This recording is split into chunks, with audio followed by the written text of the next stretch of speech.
Good afternoon and welcome to today's IAC webinar, Simulation Echocardiography for Quality Control in Education.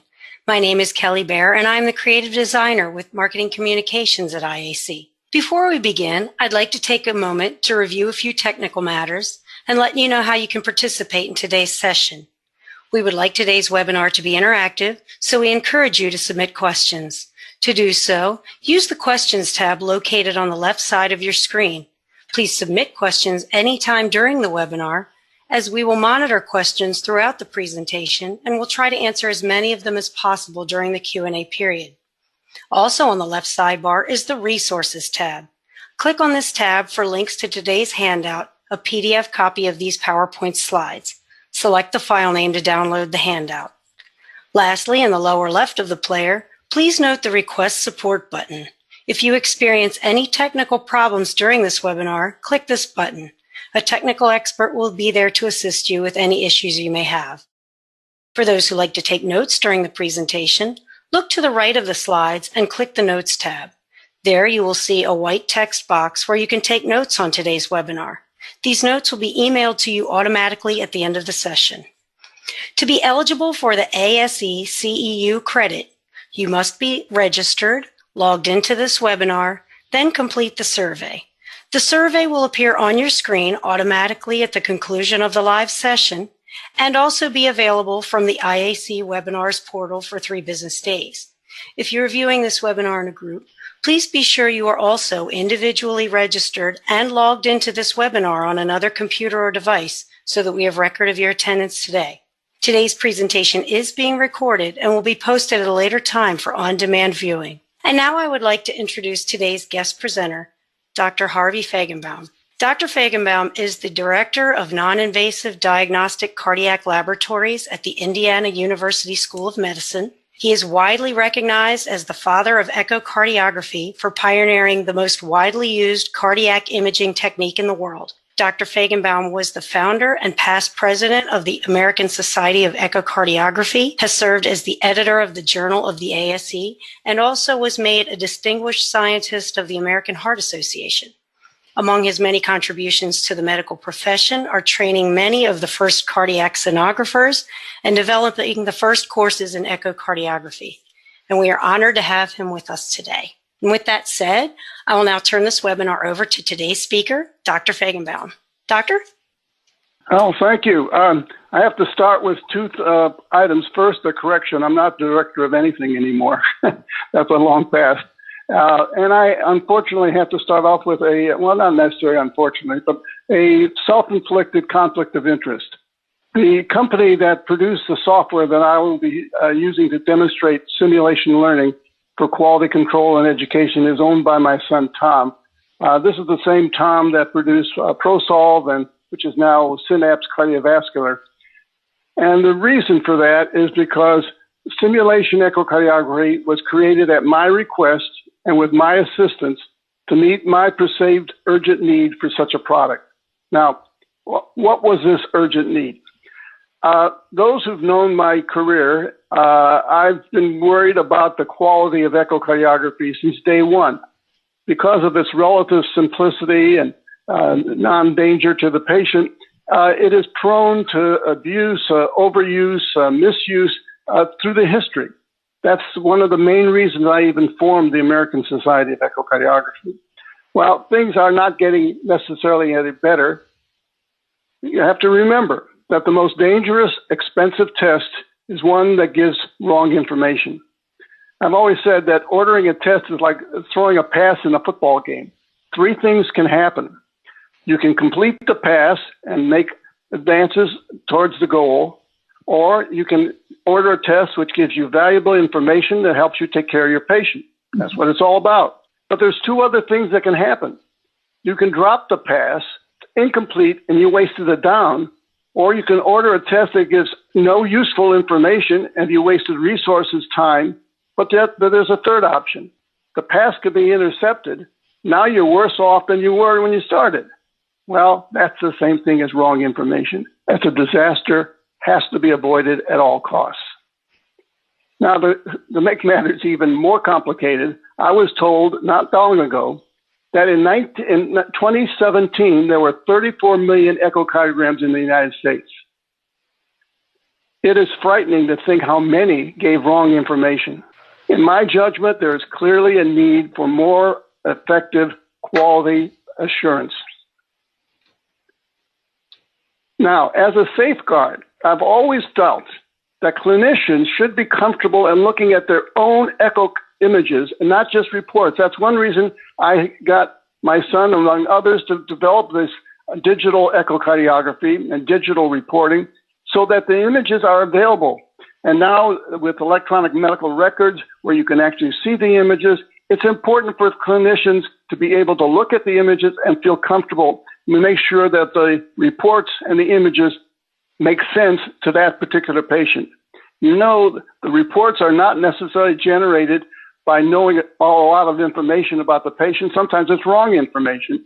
And then, of course, there's always this disclaimer at the bottom. It's not exactly written there, but it says, trust me. So I don't take anything for trust. So what is simulation echocardiography? What's this all about?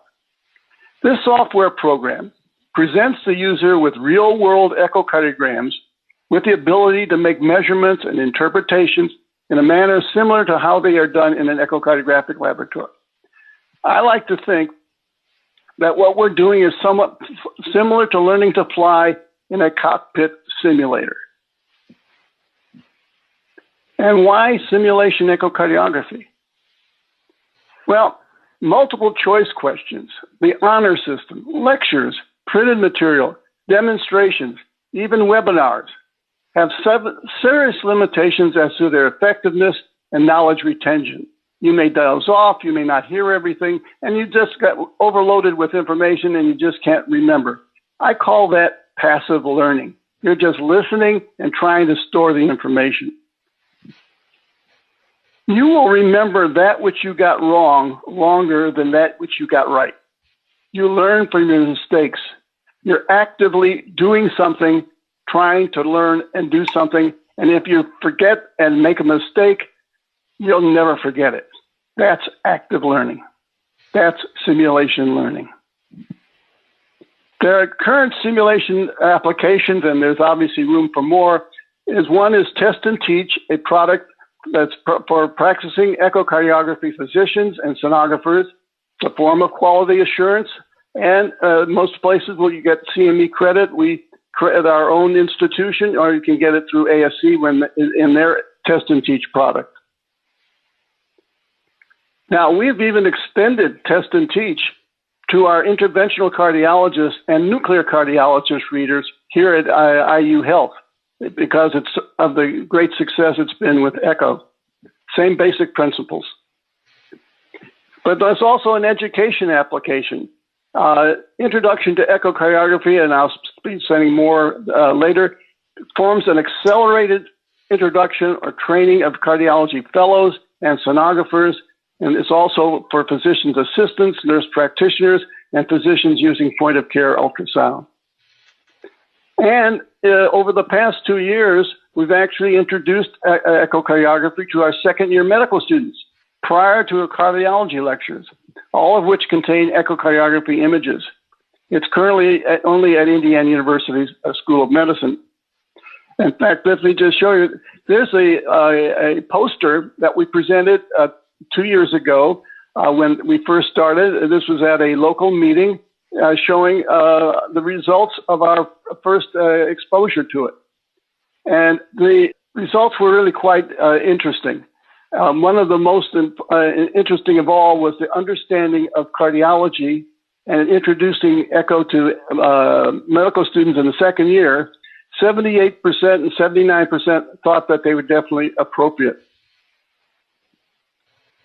Now, this is what our, so because of that encouragement, we did it for another year. So this is our most recent experience.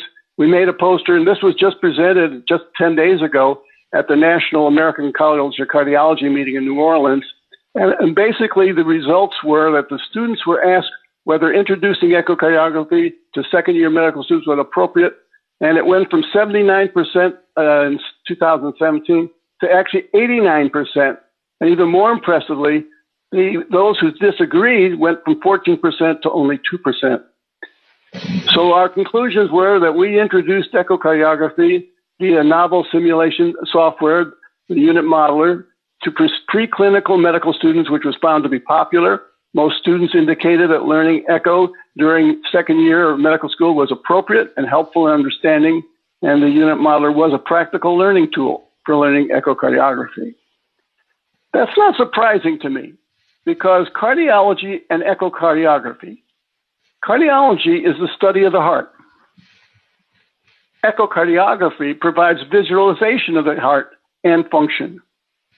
So in many ways, cardiology and echocardiography are practically synonymous. They're one and the same. So let's talk about echo measurements. Cardiologists love to measure things. I've always said the difference between a radiologist and a cardiologist is that a radiologist never measures anything, and a cardiologist measures everything to 10 decimal places. They are obsessed with measurements. Well, the fact is that echocardiography measurements are fundamental and essential for routine echocardiography. Proper patient management is frequently dependent on accurate and reproducible echocardiography. For example, aortic stenosis. Now, a truism is that echocardiography measurements are neither simple nor easy, and anybody doing echo and measuring can vouch for that statement. Therefore, when designing software for simulation echocardiography, proper tools for making and assessing echocardiography measurements was the #1 priority. And that's the reason I got my son Tom, because he already made an echo PACS. He understands what it takes to make accurate measurements. This is an example of a simulation echo case. It's not exactly the same. The moving picture is actually a PowerPoint. It's a lot smoother and more reasonable in the real form, which I thought I was going to be able to do, but I may not be able to get to it. If I can, maybe I'll show you a real one. But in any case, let me just show out some of the features on this screen, besides the moving picture, which I cannot stop or go frame by frame, but there are controls for doing that in the actual image. So you can, very much like you can with a normal PACS system. Also above, there are actually, the images are calibrated. So you can make measurement, and these are generic measurements. You can take a linear measurement, an area measurement, segmental, and we even had the formulas for the common ways of doing ejection fraction or aortic valve area as part of the option in analyzing the images. And then over on the right-hand side are the slides. The images and the slides are actually separate. They can be linked to move together, or they can be moved separately. Another very good feature of this particular program. There's instructions as to how to make the measurements, and then here they're asking for linear measurements in the long axis view. And you can measure, and then you can check it. You can check it anytime you want. And as soon as you're through, you can hit submit, and then it is stored. Not only the number that you generate, but the actual location of where you made that measurement. And then you go on to the next slide, and here is an example of showing where you made those measurements. The green is the creator's measurement, and the yellow is the user or student or whoever measured side by side. And then you can see the actual numbers. This is the report that the user will see when they finish the case, and they'll see the user's results on one side and the creator's results on the other. This is the diastolic septal thickness. Here's the diastolic diameter. Here's the diastolic posterior wall thickness, and then the systolic diameter. And you can see the differences on the far right, the absolute difference, the percent difference. Normally, you can also tell the difference in the frame. This happened to be a still frame study, so there wasn't any different frames, but normally you'll see the frame that they actually made the measurements from. And if you want to see in this report, it's always an interactive. All the reports are interactive, so that if I were to click on this blue demonstration of 2D measurement case, I can click and it'll show you the case again, the whole moving images or whatever's in that case. Or if I want to just see where the measurements were done, I can click on view and it'll come back and show you the location of the measurements just as I showed in the previous slide. Now, this is the report for an individual. Well, what if for a group? You do for the laboratory. Here's the report for multiple users. In this case, there are 5 users. The blue is covering their real names. This is actually a real study. And you can see the measurement there was a left ventricular diastolic diameter. What we looked at, the same case we actually looked like for the individual. And then here's the mean was 492, and the value by the creator, and the mean was 491, extremely close. The coefficient of variation, which I like to keep under 10%, is visible. And here's the minimum and maximum and the range. So there's a lot of information for analyzing the measurements from the group, and you can see the whether or not the value difference individually as well. And you can then, again, view the entire case if you want. There's always that option. And if you want to see the measurements, you can just click on measurements. And now you can see, just like we did for multiple users rather than just one. So you can see, again, the green is at the creator, and the green, the yellow diameters are all the different users. So this is a single frame, and they're all orange. And you can see that here's a measurement that's done in the middle of the cavity versus at the base of the cavity. And I go into a lot of discussion as to what's proper. And one of the things you really want is that in the laboratories, they're all the same. Even if you don't want to do it exactly the way I suggested, at least hopefully all the people in your laboratory are doing it the same way, so you can trust the measurements, especially for serial studies. First of all, one cannot properly evaluate one's ability to interpret an echocardiogram with a multiple choice exam. That's the standard approach right now. You know, a multiple choice exam is essentially a guessing game. You know the correct answer or answers are there. You just have to guess which one it is. All right, that's not the real world. That's not how we actually read echocardiograms. There's the real exam is not listed. Now, we do, in simulation echo, we may have multiple choice questions when there's asking a limited question, for example, anatomy. But interpreting a full diagnostic case requires selecting comments from a full diagnostic tree. Here's an example of an interpretation case. As you can see, it's obviously a large pericardial effusion. And again, we have the same measurement tools above to aid in your interpretation. All right. Now, when you want to make the interpretation, if you read all of this description up here, it says just hit add. If you hit add, you get a tree. And just like you would with almost any other PACS system. And you can open up the tree to what you want. In this case, you can go, there's a pericardium, and you want pleural pericardial effusion, and you under there say whether you want it to be large, whatever. Now, one feature of this particular tree is that there is a search capability. Not all PACS have that, but if you wanted, you could have, instead of search the entire tree, you could have just typed in pericardium or pericardial effusion, whatever you want, and it would find it for you. So it is a very convenient tree from that point of view. But the interpretation, it comes out here's the creator's interpretation. There's the cavities, left atrial cavity. But the big one, of course, is the effusion. That's the one that you want to make sure all of the users found, so there's a large pericardial effusion. And of course, the user did in fact find the large pericardial effusion, this particular user. However, there are also signs of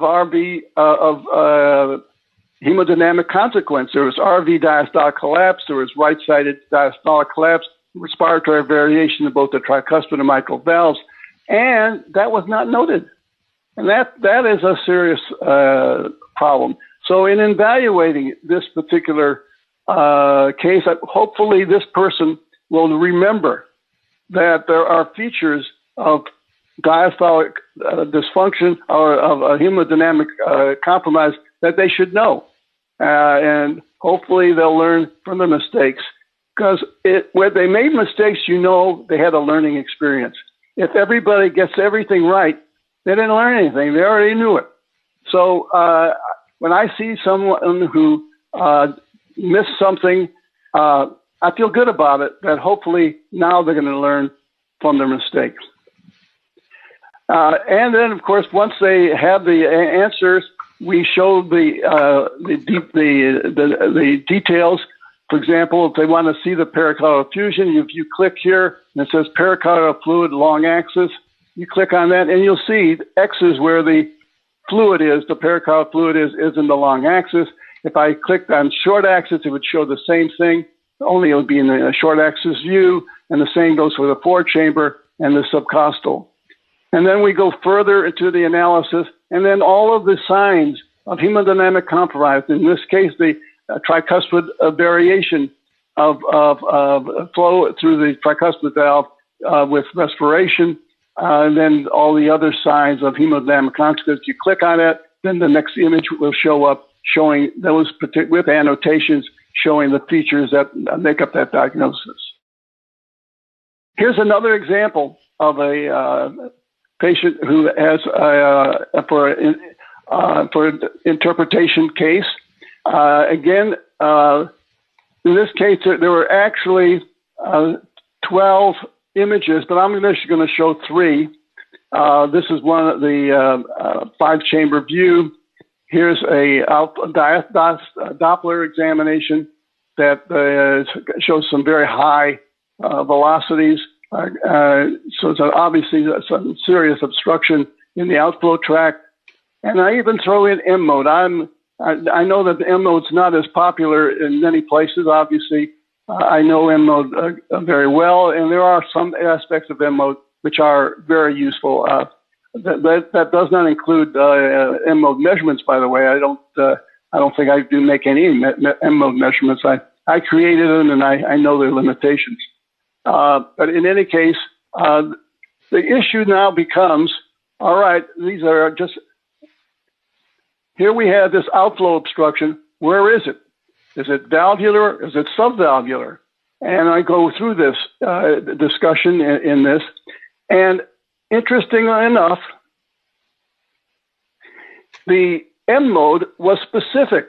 Now, there are other clues, and I'll show them to you, but here's just an example that I don't know whether or not you can see this well, but there's very fine fluttering of this aortic valve, both of the anterior leaflet and this posterior leaflet, and there's opening and brisk closure. A stenotic aortic valve can't do that. It just can't do it. This is pathognomonic. I mean, absolutely pathognomonic of a subvalvular obstruction, not a valvular structure. So this is just a nice case to show that M mode is still alive and can be useful. Now, it is true that if you look at the 5-chamber view, you can actually see the membrane. There is a short membrane, but it really wasn't that visible in real time. And it's interesting. There was in fact a membrane, and it was surgically removed. And look at this M mode of the aortic valve, which is nice and smooth and clean and perfectly normal. Just shows a dramatic difference between the diagnostic value of the M mode that gives you a very specific diagnosis. But these are the kinds of things that you can address, because it turns out that there were like 12 people 12 physicians who interpreted this case, and here is the interpretation that was made by myself. There's discrete subaortic stenosis. There's a type 1 discrete subaortic membrane. Fine, that's what it was actually correct. And here's the 12 interpretations. Now, now there's a variety of ways of analyzing this. Click on this part, you see the creator's response. I could have clicked on individual responses and would have showed the interpretation from each one of the 12 people who did it. We can look at it from a categorical, whether it's valvular and other categories, or we can just look for outliers. And that's what we did here. We just click on outliers, and it turns out that there were no outliers for cavity of the left ventricle. They all knew it was normal size. They all knew that it was hypertrophy. They all knew its systolic function was good. There was no wall motion, no problem. And only 2 failed to mention the aortic regurgitation, which is another sign of a subaortic stenosis, by the way. But there were also 3 who missed the diagnosis. 3 out of the 12 did not recognize it was a discrete subaortic stenosis and discrete. I can then click on that number. It would tell me who they were and what diagnosis they would make. So again, this is to show you the, and again, hopefully those 3 learned from this experience and they won't miss it the next time around because they put their ego on the line by sticking it out. And they know that we know who they were so it's a great experience for them to learn from their mistakes. There are a variety of other ways of assessing interpretation with the software. For example, this is a stress echo conclusions, and there's a total of 17. There were 17 people who made the interpretation. They all knew that something was wrong. Nobody called this a normal stress echo. However, one thought that maybe it was a false negative. They didn't see the wall motion abnormalities. They thought it was maybe just foreshortened apex, but knew something was wrong. 3 of them thought it was a fixed. Another one thought it was hibernating, and the rest in the majority said that it was ischemic. But this shows you the option of showing the results of a interpretation study. Here's another one where we just look for ejection fraction. We just wanted them to evaluate ejection fraction. And there are a variety of ways they could have done. They could do it with Simpson's rule. They could do it with the truncated ellipse, which is something we still use, which is a form of area length method. Now, the gold standard was set by me when I did a biplane Simpson's rule. That's what the ASE guidelines recommend. And that was a 55 to 60% ejection fraction by measurement. And many of them just came close. 5 of them did come up to the same value. 60 to 65 or 50-55 are pretty close. There's really only one major outlier, and this person thought that it was a hyperkinetic. But it shows you how we can analyze it and how we can display the results. This is what we've been doing with this test and teach here at Indiana. We've been working since 2014 on quarterly cases. And just as a breakdown, for example, 2016 in one quarterly case, this is a typical set of cases. I just completed a set for this next quarter coming up, by the way, here. But we usually have 2 sonographer cases, which are basically measurement cases. We'll frequently have a technical issue. This one was a negative stress echo because of foreshortened apex. Then we'll have 2 interpretation cases, and we do a lot of stress echo, and so we'll usually have 2 stress echo. And so the rest of these are pretty much the same. We have a similar data with ASC. They started in 2016. Again, 6 cases, maybe slightly different. They'll usually just have 1 stress echo case, but they'll have a couple of measurement cases. They'll frequently have a transesophageal case. So let's move on then to the education aspect of this simulation echocardiography. We use for cardiology fellows. We do that big time. This is a major component to our educational effort in cardiology for our fellows, and has been for quite a number of years now. We start off with a simulation echo, which I'll show you shortly, starting off with basic, and then anatomy, and then measurements and whatever. And they from first year, that before they start reading any echoes, they go through this simulation echo program. And then at the end of the year, all fellows every year have 10 examinations of simulation echo of cases, and whether they're going into EP or whether they're going into electrophysiology, into intervention, doesn't matter. They all take the same examination every year. And so they do it at least 3 times during their fellowship. And I am very proud to say that all of our fellows take the echo boards, whether they're going again, whether they're interventionalists or whatever, they all take echo boards.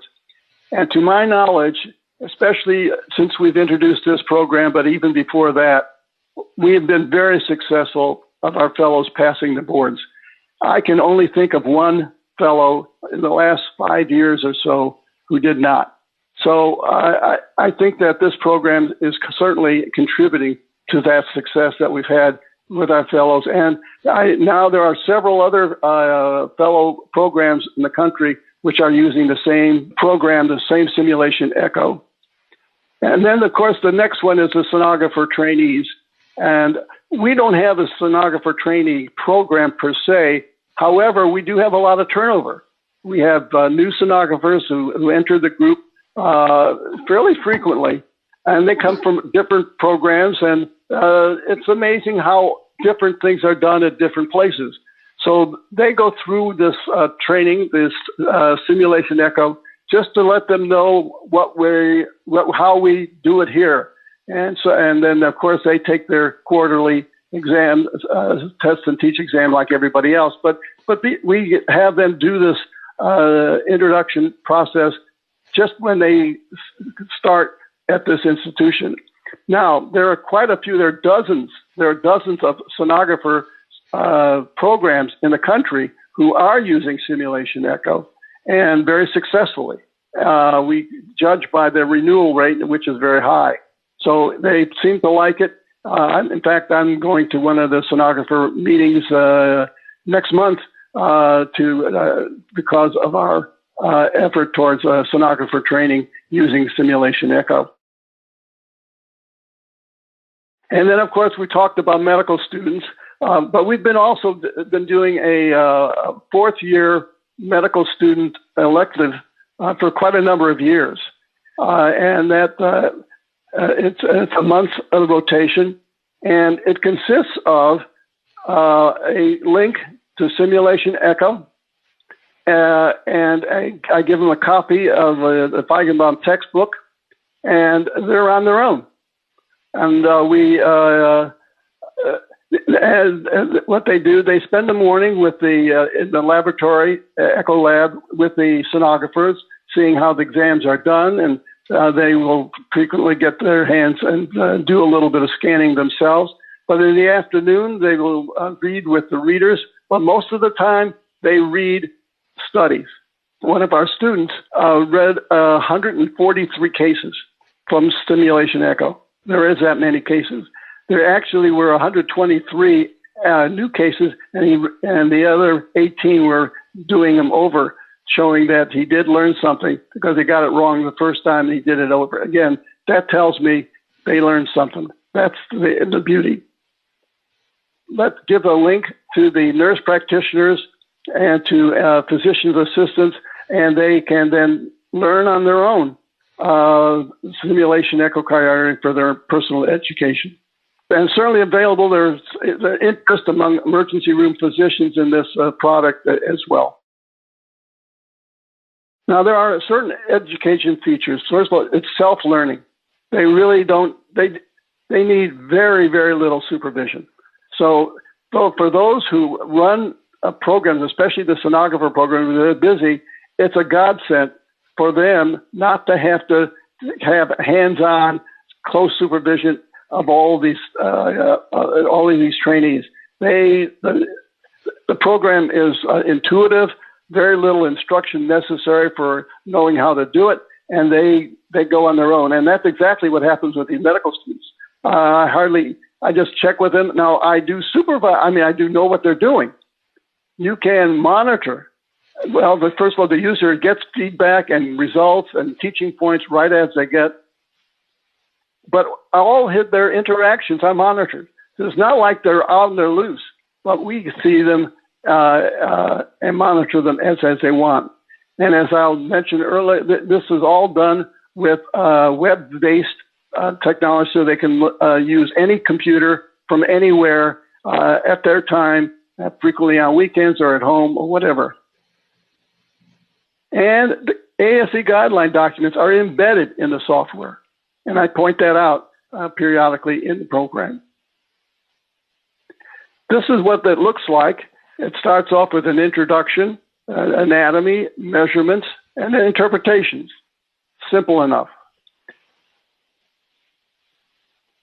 The basic echocardiography tutorial starts, we assume they know nothing about echocardiography. Now, it's usually not the case, but it doesn't matter. They can start from scratch and start off like, hello, hello. Now, this program has 67 images. I can tell because the number is up here. And it has 30 slides that go through. Now, we have a modified version of this for the medical students, which is considerably smaller. But this is what we use for sonographers, for our fellows, and for almost anybody, including our fourth-year medical student, will take this particular program.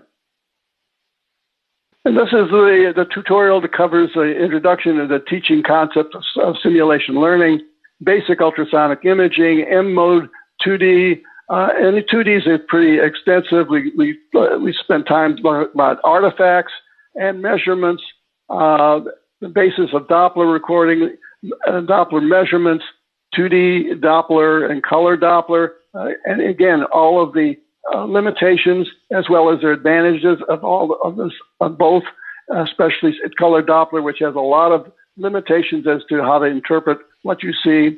And then we talk about contrast echo and some introduction to making digital interpretations. This is the two-dimensional list of cases.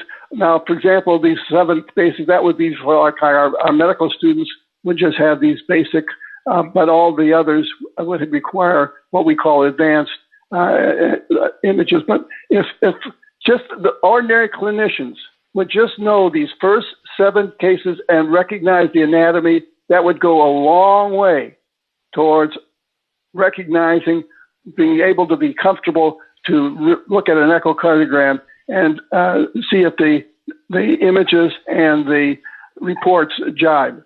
All it would take is just these 7 basic images. If they could recognize them, they go a long way to be comfortable looking at an echocardiogram. And then, of course, we have anatomy of 2D Doppler and M mode. And then this is what we would do. Here's the view. They would have to know what the view is. They'd have to know what this chamber is. And we go through the variety, and they end up with a report that looks like this. So here they say, what is the view? And here's the user, and here's the creator's answer, and they see if they all line up as this one does. What's this chamber? What's this chamber? What's this chamber? Then they'll go down what valve and whatever. And then here are some of the measurements. And there are a lot of measurements involved. And this, again, we don't require a medical student, the second-year medical student, but the advanced student. And one of the things that we do, of course, with the measurement for education, not only will she show exactly where the measurement is, but we have a lot of explanations. And we showed images from the guidelines, like this one, for example. Here, this image is taken from the latest ASE guidelines for linear measurements. The guidelines do not go into detail as to exactly where the measurements are to be made, except that the cavity measurement is at or near the mitral valve tips. In this illustration, the septal and posterior free wall measurements are in line with the cavity diameter. However, the guideline text does not indicate that lining up all three measurements is required. This is a requirement and a limitation with similar M-mode measurements. The dashed line shows how the M-mode examination would give erroneous measurements. I must tell you, I sometimes feel like Dr. Frankenstein because I created these M-mode measurements. And you have to remember, M-mode is a single dimension technique. The other dimension is time. So we have to line everything up. But when we went to 2D, those limitations were gone. That's also the explanation for the reason for doing leading edge to leading edge, because it has to do with the phenomenon of the M-mode instruments, where all the signals were not the same width. But that was unique to M-mode. Once we went to 2D, that all went away.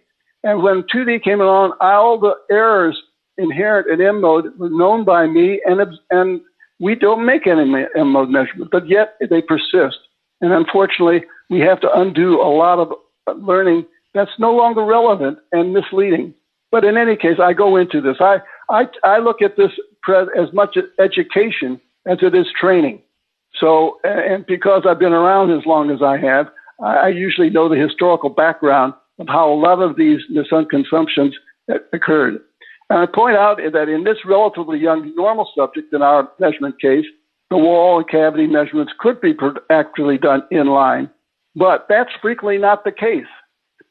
I then show a different case, a patient whose transducer is not exactly up above, it's a little bit lower, and suddenly it takes a little different perspective. And this was known in M-mode from the very get. This is why I never called these measurements diameters, minor diameters, because they weren't. They were never the minor diameter. I ran the cath lab for 35 years, and we did lateral ventriculograms just to show where were these.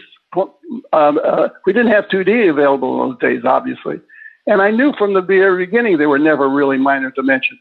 But that somehow or other got into literature as minor dimensions, and you can calculate volumes from it. And that's nonsense. And it always was. It's nonsense now. It was always nonsense.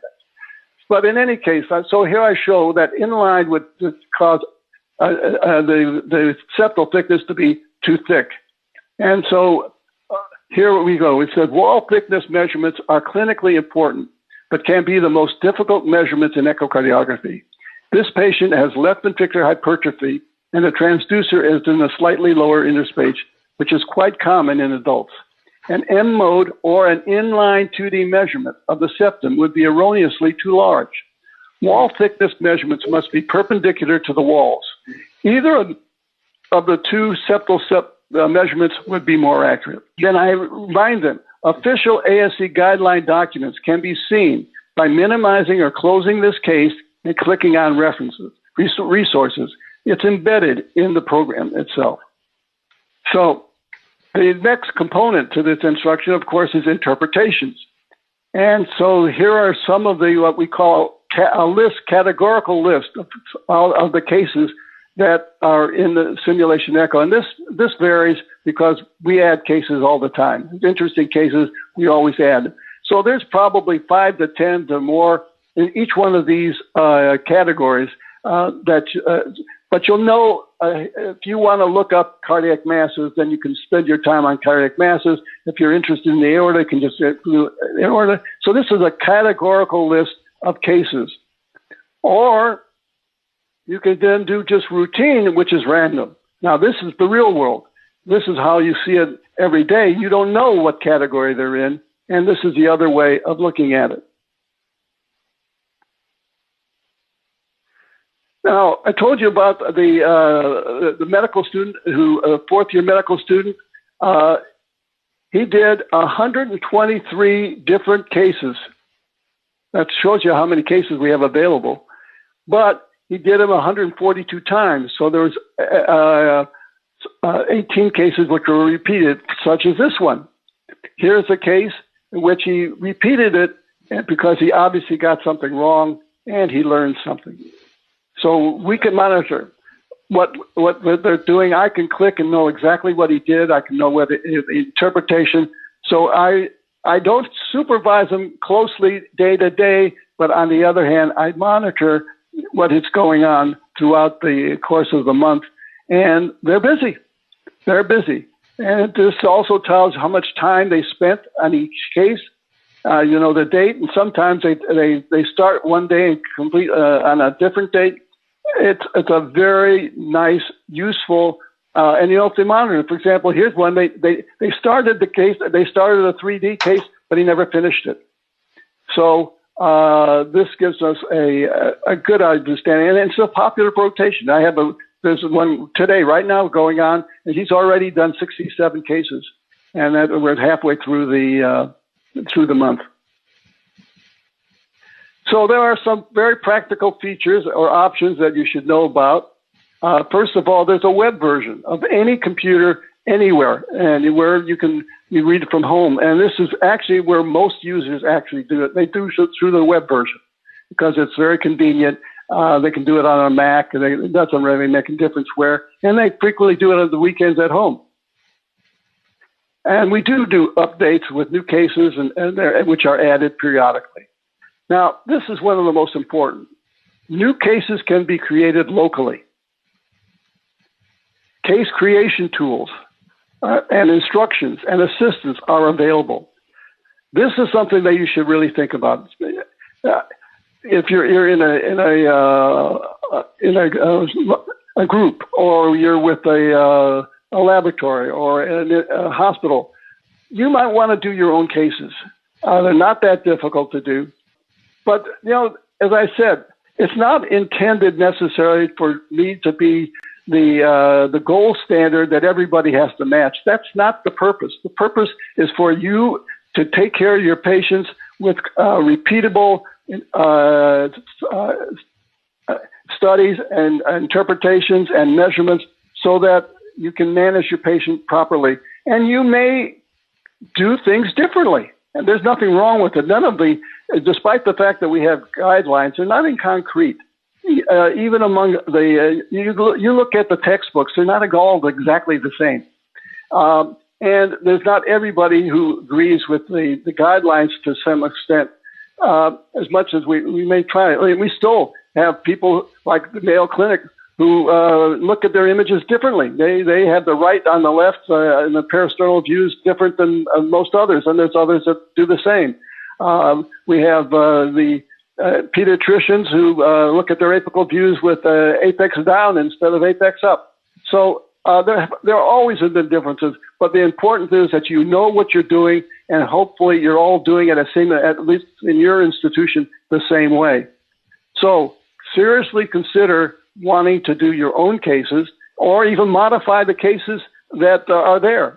You may say, well, we don't really measure it that way all the time. We'll take the case, but we'll remeasure it, and we'll do it for our own local consumption. That's all possible, and it is recommended. And lastly, public demonstrations and sample cases are available on the web if you wish. And I thank you for your attention.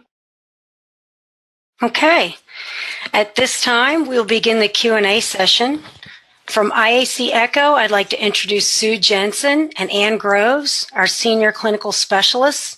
They'll be assisting with the Q&A session today. Sue, would you like to start us off? Sure. Hi, Dr. Feigenbaum. It's a pleasure to speak with you. Is there a program for pediatric echo in progress right now? It's in the works, but it's not available immediately. Actually, we're working with Riley Hospital here. They have the program, and they're developing their own cases. And I don't know how far along. I've not been monitoring, but I know that they're very actively involved with it, and hopefully something will come out of that. So I just don't know. You can have to check with the company. We have a question from Joyce. She wants to know if you have it for TE as well as transthoracic and stress. Yes. Okay, in fact, great. I'm sitting here with Pantella Bateman, who works with me, and she's the one that did all the medical student. She has actually a program for transesophageal, and that will be coming out soon, starting with an introduction. Yeah, that's definitely in the works and soon to be seen. If the machine has an anatomical M mode, then wouldn't the measurements be essentially the same as the 2D measurements? They're not. Definitely not. Even if you, well, it depends if you're talking about first of all, you're talking about a resolution of 1,000 samples a second versus maybe at most 100 frames a second. So at least 10 times better temporal resolution. And the point of it is, there's no particular reason for wanting to do an anatomical mode unless you're going to do them all in line. And the septum, the optimal septal thickness and the optimal posterior wall thickness are rarely in the same line. What you want is the best possible perpendicular measurement of the wall, which is representative of what the wall looks like from a width point of view. And doing it if you're going to it really makes no sense to have to do it with M mode because 2D works so well. There's no particular. I really don't know of any real practical value for the mechanical M mode or the 2D guided M mode. Would not hiring experienced technologists eliminate a lot of the problems we see in the lab? you want people who don't have to unlearn bad habits. Is that what you're saying? I think that's what start from scratch, right? Yeah. Well, we old people still have some value. I like to think I'm not such an old dog. I can't learn a new trick now and then. As an interpreter, how important is it for you to see an image included in the recorded study documenting the measurement frame for 2D and M mode and with the sample area indicator for pulsed and spectral Doppler images? Well, first of all, let me just say this. I do not like online measurements. Online measurements are a carryover of the videotape days. In the videotape days, all we had was a still frame, was the freeze frame, and that's the only thing that you had available for making a measurement. Fine, but once we went to digital, now we can do it offline, and I strongly recommend that you make all your measurements offline because offline measurements are done at leisure. You don't have the problem of being the patient's not there, and you have to get throughput. So you're under the gun. Frequently, these measurements are tough, and you see them best in real time rather than still frame. You see it in real time. Suddenly, you stop it and it disappears. Trying to find it on a given because your eye is integrating multiple frames rather than a single frame where you can get what you want. And for the interpreter, I can always find where the measurement was by just right-click and say, find the spaces, and it'll find the image with the measurement on it. If you do it online, I've got to search all of the images to find out where you made that image to know, and it's burned in. If I don't like that measurement, I can't get rid of it. I redo about 50% of all the measurements. Well, I can't do that when they're online. They're there, they're burned in.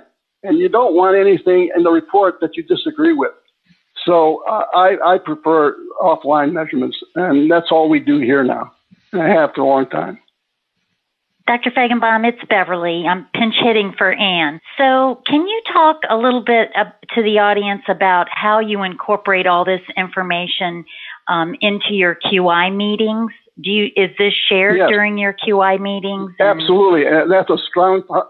A big part of this program I would strongly recommend is after everybody has completed the exam and you then have a meeting, and this is what in our own, we actually get, for our CME, our local CME, the sonographers and the physicians get two, one for doing the exam, for taking the exam, and the other is for attending the meeting where we discuss the exam. And we then go as a group and we go through, because each of these cases usually has some interesting teaching points, and we discuss it at a meeting And sometimes we do on more than one meeting. Sometimes we have the physicians meeting, and then we have the sonographers in a separate meeting. And we do the same with the fellows. When we have the fellow exams at the end of the year, they don't even know the answers. With the fellows, I don't trust them because I'm afraid if one found out the answer, he'd tell the other guy what the answers are. So no one sees the answers, and no one gets any answers, so everybody does the study. And then we have a meeting. So the meetings are great, and I would strongly recommend it. So do you foresee simulation echo being incorporated in, say, the credential examination? Absolutely. You know, like the AR? Yeah. Long overdue. In fact, I've been talking with Ned Wayman for the physicians accreditation. They now have the program at Mass General, but yeah, it's clearly better than what we have now. Yeah, it should be done. This is true simulation. Right. So just one more question. So can this platform or this technology be used in other modalities such as, let's say vascular? Sure. It's being used now. Yeah, we're using it here for our intervention, for angiography, and for nuclear. That's as you speak. As we speak, we have it right now. Yeah, no, sure, absolutely. Great. So I think we're running over, Kelly. So with that, I'll turn it back to you. Okay, great. Thank you, Bev. Thanks to Anne and to Sue for helping us out today. And a very special thank you to Dr. Feigenbaum for his presentation today. It was wonderful. Please feel free to contact IAC with any questions that were not answered during the Q&A session. To receive your continuing education credit for attending this webinar, please complete the survey. The survey will appear on your screen automatically at the conclusion of this live session and also be available from the IAC Webinars portal for 3 business days. On the left side of the My Account page, you'll click on Webinars. Look for the title of this session, Simulation Echocardiography for Quality Control and Education. Beneath this title, you will see the button Review Event. Click this button, then the Evaluation tab, then click Take Evaluation to complete the survey. Your certificate can then be accessed and printed from the very next screen and anytime thereafter through the CE transcript section on the My Account page. If you have any questions about the survey, please contact us at webinars@intersocietal.org. Once again, we thank you for joining us today and appreciate your participation.